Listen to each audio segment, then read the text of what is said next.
برنامج ليالي رمضان مع فريق عيدنا عيدكم تحت مظلة أبناء البليد. معنا ضيف شرف من منظمين الفريق، نتعرف عليك. معاكم موسى عبد العزيز من حافظ الضفاف. موسى، أكيد أنت منظم العام لفريق عيدنا عيدكم، أعطيني بعض الأمور اللي وصلت لها كمنظم. والله اكتسبت بعض الخبرات، بعض الاشياء الذي يعني نحاول ننظم الناس بطريقه احسن.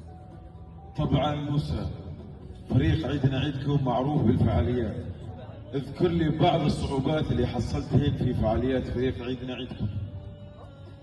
عندي بعض الصعوبات، مثلا اذا كان المكان مزحوم والتنظيم عندنا عدد قليل كان في البدايه، فواجهتنا صعوبه، بس الحمد لله يعني تيسرت. يعني انتم كنتوا سيد الموقف في الموقف اللي انتم فيه. طبعا معروف عالميا انه المنظمين يشتكوا من الاطفال، هذه المعلومه هذا صحيح؟ نعم صحيح. بعض الاطفال يقولك يعني ما جاي عشان يلعب، بس جاي يسوي رمشه. زين، ايش الوسيله اللي تقدمها لحل هذا الموقف؟ الوسيله اللي قدمها لحل هذا الموقف يعني نحاول نفهم الاطفال او الشباب اللي موجودين انهم يسيروا على تنظيم معين، يعني مثلا ننظمهم على شيء معين هم يروحوا عليه. ممتاز، ممتاز جدا. موسى، طبعا هذا اول سنه لك مع فريق عيدنا عيدكم، نعم صحيح. اعطيني انطباعاتك لفريق عيدنا عيدكم، يعني المميزات اللي شفتها مع فريق عيدنا عيدكم.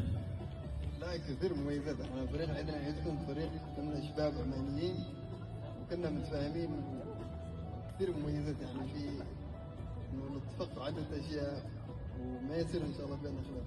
مثل ما سمعنا انه فريق عيدنا عيدكم كلهم اهل واسره واحده ويد واحده. طبعا ضيف الشرف كان معنا موسى، منظم عام لفعاليات عيدنا عيدكم. راح اسالك 3 اسئله، من بعدها راح تفوز معنا في مسابقه ليالي رمضان. السؤال الاول، اذكر لي 4 بنوك موجوده في محافظه ظفار. بنك صحار، بنك العربي، بنك مسقط، بنك الاهلي، بنك ظفار. ممتاز، الاجابه صحيحه. موسى، اذكر لي 4 مؤسسات الكترونيه موجوده في سلطنه عمان.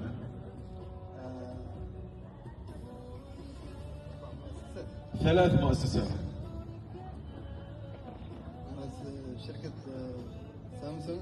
ممتاز، إجابة صح. أبل. ممتاز. شركة هواوي. ممتاز. وشركة سوني.